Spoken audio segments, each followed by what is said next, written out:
आज की इस वीडियो में हम परसेंटेज चैप्टर का टॉप 30 क्वेश्चन करने वाले हैं, तो आप इस वीडियो को अंत तक ज़रूर देखिएगा।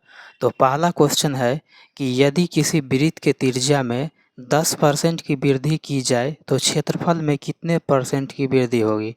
तो यहाँ पर त्रिज्या में 10% की वृद्धि हो रहा है तो क्षेत्रफल में पूछ रहा है। तो आप जानते हैं कि वृत्त का क्षेत्रफल क्या होता है, तो बोलिएगा पाई आर स्क्वायर। आर स्क्वायर को आर गुना आर लिख सकते हैं, ये एरिया होता है।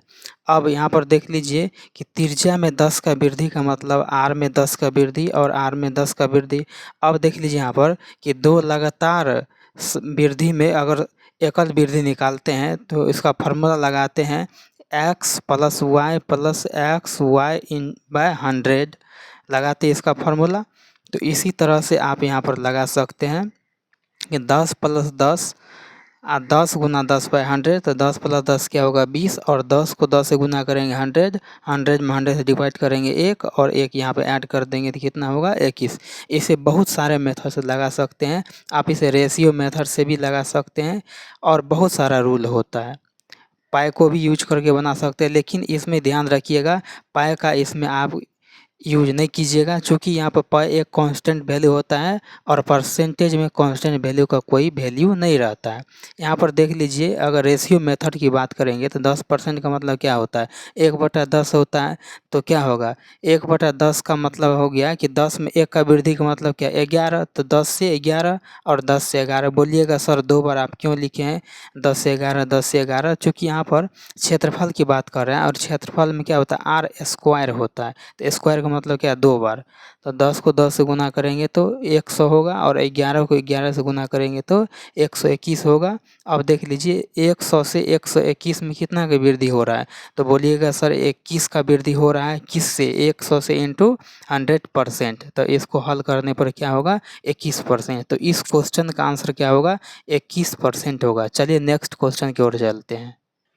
अगला क्वेश्चन है कि एक आयत की लंबाई में 37% की वृद्धि की जाती है और चौड़ाई में 11.1/9% की वृद्धि की जाती है, तो क्षेत्रफल में क्या परिवर्तन होगा। यानी लंबाई में इतना और चौड़ाई में इतना की वृद्धि हो रहा है, तो यहाँ पर पूछ रहा है क्षेत्रफल में क्या अंतर होगा। तो आप जानते हैं कि 37% का मतलब होता है 3/8 और यहाँ पर देख लीजिए 11.1/9 का मतलब क्या होता है 1/9%। तो देख लीजिए 3/8 से वृद्धि का मतलब क्या 8 में 3 का वृद्धि, तो 8 में 3 का वृद्धि का मतलब क्या 11, तो 8 से हो बढ़ के क्या हो जाएगा 11।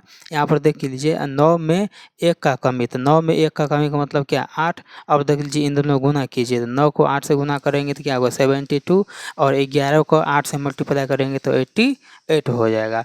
अब यहाँ पर देख लीजिए कितना का वृद्धि हो रहा है, यहाँ पर देख लीजिए कितना का वृद्धि हो रहा है। तो बोलिएगा कि इसमें जो है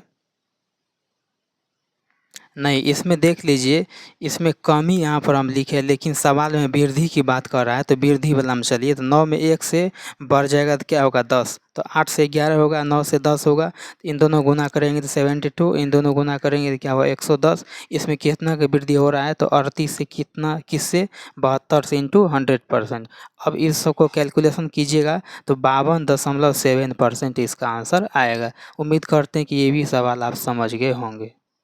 नेक्स्ट क्वेश्चन है कि एक शंकु की त्रिज्या में 10% की वृद्धि और ऊंचाई में 25% की वृद्धि की जाती है, तो आयतन में कितने की वृद्धि होगी। तो शंकु की त्रिज्या में 10% की वृद्धि और हाइट में 25% की वृद्धि, यहाँ पर वॉल्यूम का मान पूछ रहा है।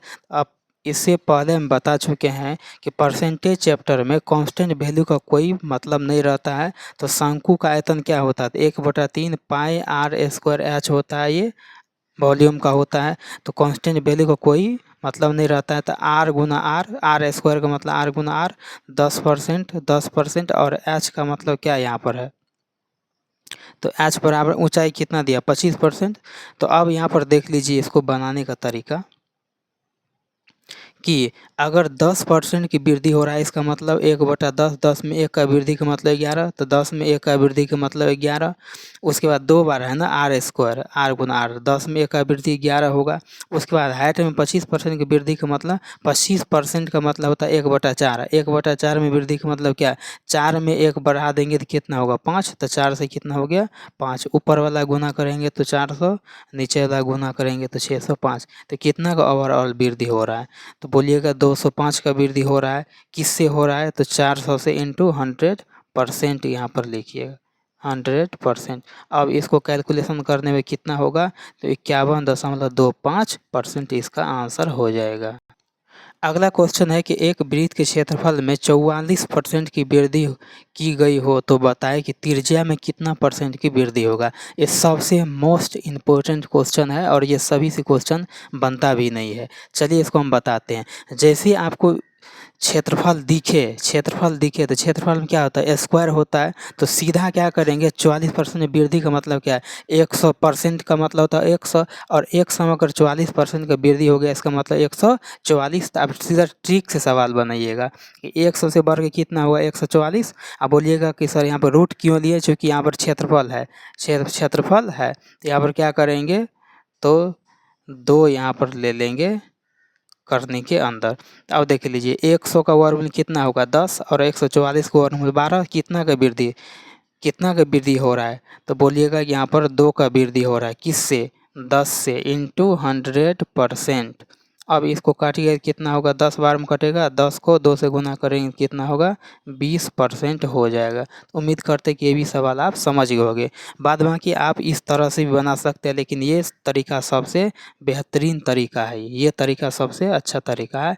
जैसे ही क्षेत्रफल दिखेगा तो ये तरीका यूज कीजिएगा। नेक्स्ट क्वेश्चन है कि यदि गोले का आयतन में 3.3/8% की वृद्धि हुई हो तो उसके त्रिज्या में कितने परसेंट की वृद्धि होगी। यहाँ पर भी देख लीजिए आयतन की बात हो रहा है, वॉल्यूम की बात हो रहा है। आयतन में इतना की वृद्धि हो रहा है तो त्रिज्या में कितना की वृद्धि होगा, तो वॉल्यूम में कितना की वृद्धि हो रहा है तो इतना का हो रहा है। इसको हल करेंगे कितना होगा, 8 या 24 और 3 27/8। तो यहाँ पर देख लीजिए 27/8 की बात हो रहा है। हमें क्या दिया है, आयतन, तो आयतन में क्या होता है क्यूब होता है, तो इसका हल क्यूब निकालेंगे। देख लीजिए 8 से कितना हो गया 27, तो 8 से कितना हो गया 27। यहाँ पर हल क्यूब इसलिए लगा जो कि आयतन की बात कर रहा है, तो यहाँ पर क्या किया हल क्यूब लगा लिए। तो 8 का क्यूब कितना होता है, 2 का क्यूब कितना होता है 8 होता है, और 3 का क्यूब कितना होता है 27। तो इसको हल क्यूब करने पर 3, इसको हल क्यूब करने पर 2, तो कितना का ओवरऑल वृद्धि हो रहा है, तो बोलिएगा 1 का वृद्धि हो रहा है किससे, 2 से इंटू 100%। इसका मतलब 50% क्या हो रहा है, वृद्धि हो रहा है। तो ये भी इसका आंसर क्या होगा 50% होगा। चलिए अब यहाँ से टाइप नंबर 1 करते हैं कि एक संख्या का इतना परसेंट घटा दिया जाए तो प्राप्त संख्या इतना हो जाता है, तो वास्तविक संख्या क्या होगा ये पूछ रहा है। तो कितना का कमी हो रहा है, तो 16.2/3 का कमी का मतलब 1/6 से कमी, 6 में 1 का कमी का मतलब 5, 5 बटा कितना होगा 6। सवाल में क्या कह रहा है, कमी होने पर इतना प्राप्त होता है, यानी 5 का वैल्यू इतना, इसका मतलब क्या, ये 45 गुना है, तो 6 भी 45 गुना होगा। इसका आंसर क्या होगा 227, यानी 6 गुना 45 227 होगा। चलिए हम नेक्स्ट क्वेश्चन की ओर चलते हैं। तो नेक्स्ट क्वेश्चन देखिए, नेक्स्ट क्वेश्चन है कि चीनी के मूल्य में जब 10% की वृद्धि होती है तो एक व्यक्ति अपने चीनी की खपत में कितने परसेंट की कमी करे ताकि उसका खर्च क्या हो, अपरिवर्तित रहे। तो इस तरह से क्वेश्चन, या यूँ कहे कि ये सवाल बहुत बार पूछा जाता है। ये सवाल मोस्ट इम्पोर्टेंट है, ये फेमस क्वेश्चन है। इस सवाल को आप एग्ज़ाम में जैसे आए तो छोड़ना नहीं है, और आसानी से बन जाता है, कोई भारी सवाल नहीं है। चलिए हम एक तरीका बताते हैं। एक फार्मूला याद रखना पड़ेगा कि खर्च बराबर होता है प्राइस गुना खपत, ठीक है ना, यानी खर्चा बराबर क्या होता है मूल्य गुना खपत। तो यानी इसमें क्या कर रहा है, खपत में कितना की कमी हो ताकि इसका खर्चा क्या हो, कांस्टेंट रहे, कोई परिवर्तन नहीं रहे, यानी खर्चा इसमें कांस्टेंट रखना है। देख लीजिए यहाँ पर हम एक तरीका बताते हैं कि खर्च बराबर क्या होता है, तो बोलिएगा मूल्य गुना क्या होता है, तो खपत होता है, मूल्य गुना खपत। अब देखिए मूल्य में कितना की वृद्धि हो रहा है, फार्मूला होता है खर्च बराबर मूल्य गुना खपत। अब देख लीजिए कि मूल्य में कितना का वृद्धि हो रहा है, तो बोलिएगा 10 का, तो इसमें हो रहा है 10 का वृद्धि। कह रहा है कि खपत में कितना कमी होना चाहिए, यानी इसमें कितना का कमी होना चाहिए, कितना % का कमी होना चाहिए। तो चलिए मूल्य यहाँ पर ऐसे लिखना है, मूल्य में 10% का वृद्धि का मतलब क्या, 10 से बढ़कर कितना होगा 11, चूँकि इसका मतलब 1/10 होता है। उसके बाद यहाँ पर लिखिएगा खपत। ध्यान दीजिएगा एक बात कि खपत जो होता है ना, मूल्य का जो है इन्वर्सली प्रोपोर्शनल होता है, उल्टा होता है। यानी ऐसे लिखिएगा इसका एक फॉर्मूला और कि मूल्य 1/, क्या होता है, तो खपत होता है। यानी कि खपत को घटाएंगे तो मूल्य बढ़ेगा और खपत को बढ़ाएंगे तो क्या होगा, मूल्य घटेगा। अरे खपत जगह अगर हम खपत को कम कर लेंगे, इसका मतलब क्या, आप खपत कम कर इसका मतलब दाम बढ़ गया है, और अगर खपत ज़्यादा करे इसका मतलब क्या, दाम घट गया है। ऐसे याद रखिएगा अपना भाषा में। ओके, अब देख लीजिए यहाँ पर इसका जस्ट उल्टा क्या होगा, 10 से बढ़कर 11, इसका मतलब क्या, 11 से उल्टा क्या होगा, 10 होगा। ओके, अब देख लीजिए कितना कमी हो रहा है, तो बोलिएगा 1 का कमी हो रहा है। कितना कमी हो रहा है, 1 का। किससे, तो 11 से इंटू 100%, यानी इसको करने पर 100% बटा 11, इसको कट करेंगे तो कितना होगा, तो 9/1 यानी इसका आंसर क्या होगा, ये हो जाएगा। तो उम्मीद करते हैं कि ये भी सवाल आप समझ गए होंगे। अगला सवाल है कि एक वस्तु का मूल्य 25% कम कर दिया जाए, लेकिन यदि उसे पहले वाला मूल्य दोबारा लागू करना हो तो कम किए गए मूल्य में कितने % की वृद्धि होगा। यानी एक वस्तु में कितना मूल्य में कितना का कमी कर रहा है, तो बोलिएगा कि मूल्य में 25% का कमी। तो 25% का कमी का मतलब 1/4 से कमी। तो इसका मतलब क्या हो गया, मूल्य में कितना हो गया, तो 4 में 1 का कमी का मतलब 3। उसके बाद कह क्या रहा है कि यदि उसे पहले वाला मूल्य दोबारा लागू करना है तो मूल्य में कितना की वृद्धि,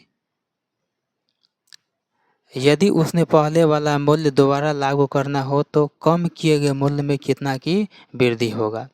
तो अब देख लीजिए यहाँ पर मूल्य में कितना हो गया, इतना से, और यहाँ पर अगर हम खपत की बात करेंगे तो इससे क्या होगा, उल्टा हो जाएगा। 3 से कितना हो जाएगा, 4 होगा। अब देख लीजिए कितना का वृद्धि हो रहा है, तो बोलिएगा 1 का वृद्धि हो रहा है। किससे हो रहा है, तो 3 से इंटू 100%। अब 100 में 3 से भाग देंगे तो कितना होगा, 33.1/3%। बाद में क्या इस तरीक़ा से भी बना सकते हैं कि मान लेते हैं ओल्ड मूल्य ये है और न्यू मूल्य ये है। 25% का कमी का मतलब 100 था, 25 का कमी का मतलब 75। तो कमी ओवरऑल हो रहा है कितना, 25 का कितना से 75 से इंटू। तो ऐसे भी आप सॉल्व कर सकते हैं इसे। चलिए एक और नया क्वेश्चन है कि चीनी के मूल्य में 32% की वृद्धि होने के कारण एक गृहिणी को उसके खपत में कितने किलोग्राम की कमी कर देनी चाहिए। यदि चीनी की प्रारंभिक खपत कितना है, तो 33 किलोग्राम है। तो चलिए इसको कैसे बनाते हैं। सबसे पहले यहाँ पर आप जानते हैं कि मूल्य में कितना का वृद्धि हो रहा है, तो मूल्य में 32% का क्या हो रहा है, वृद्धि हो रहा है। तो 32%, तो इसको लिखेंगे 32/100, काटिएगा तो कितना होगा 8/25। इसमें वृद्धि की बात कर रहा है ना, तो इसमें 8 का वृद्धि का मतलब क्या, 33 बट्टा क्या होगा 25। यानी कि मूल्य में 25 से ओवरऑल वृद्धि कितना हो गया, 33 हो गया। उसके बाद क्या कह रहा है कि खपत में कितना का कमी होना चाहिए। तो आप जानते हैं कि इसका खपत क्या होता है, सीधा इसका क्या होगा, उल्टा होगा। तो खपत कितना हो जाएगा, यहाँ पर लिखते हैं 33 से कितना होगा 25। देखिए ओवरऑल में ये कितना का कमी हो रहा है, तो बोलिएगा 8 का कमी हो रहा है। लेकिन यहाँ पर चीनी का प्रारंभिक खपत दिया है 33 किलो, यानी इस 33 का मान कितना दिया हुआ है, 33 केजी दिया हुआ है। तो अब देख लीजिए 33 का मान 33 केजी, इसका मतलब क्या है, ये 1 गुना में आ रहा है, 1 गुना केजी में। तो इसका मतलब क्या हो गया है, जो कमी हो रहा है इसमें भी क्या होगा, तो 1 केजी से गुना होगा। तो कितना हो जाएगा, इसका मतलब 8 केजी का क्या हो रहा है, खपत हो रहा है। तो इसके खपत में कितने किलोग्राम कमी हो रहा है, तो 8 किलो की कमी हो रहा है। यही इसका क्या होगा, आंसर हो जाएगा। तो उम्मीद करते कि ये सवाल आप समझ गए होंगे। अगला सवाल बेहतरीन है कि चीनी के मूल्य में 32% की वृद्धि होने कारण एक गृहिणी इसके खपत में कितने परसेंट की कमी करे कि चीनी पर होने वाला खर्च में मात्र 10% की वृद्धि हो। आप उस तरीका से भी बना सकते हैं, लेकिन एक तरीका और आपको हम बता रहे हैं। अभी भी आपने एक फार्मूला पढ़ा था क्या, कि खर्च बराबर क्या होता है, तो मूल्य गुना खपत होता है। अब देखिए कि इसमें हम एक फार्मूला बना सकते हैं। अगर खर्च बराबर मूल्य बटा खपत होता है, तो यहाँ से अगर हमको खपत निकालना होगा, तो खपत तो हम क्या लिख सकते हैं, खर्च बटा मूल्य लिख सकते हैं। खर्च बटा मूल्य, यानी ये इसको अगर मान निकालना है तो क्या होगा, ये गुना में है तो ये भाग में चला जाएगा, तो क्या होगा, खर्च बटा क्या होगा, मूल्य होगा। अब देख लीजिए यहाँ पर क्या करा, खर्च में 10% की वृद्धि हो रहा है। तो खर्च में 10% की वृद्धि का मतलब क्या, पहले लिख लेते 10 का वृद्धि, और मूल्य में कितना हो रहा है, तो 32% का वृद्धि। अब देख लीजिए यहाँ पर कि 10% की वृद्धि का मतलब 1/10 से वृद्धि प्लस कर देते हैं। अब 32 में मतलब क्या,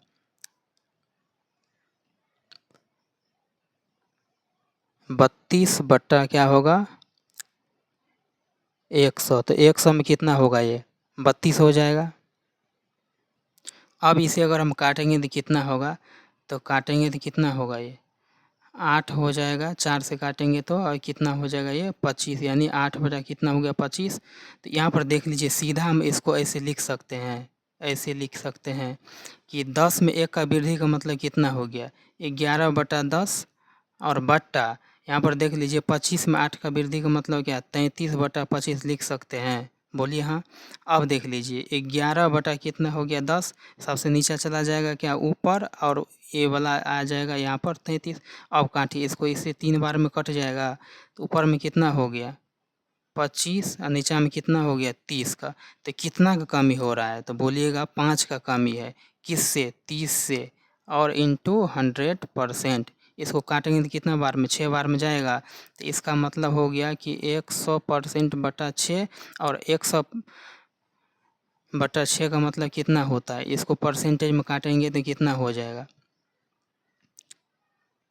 16 सहित 2 बटा कितना होगा, 3% हो जाएगा। तो इसका आंसर कितना हो गया, 16 सहित 2/3%।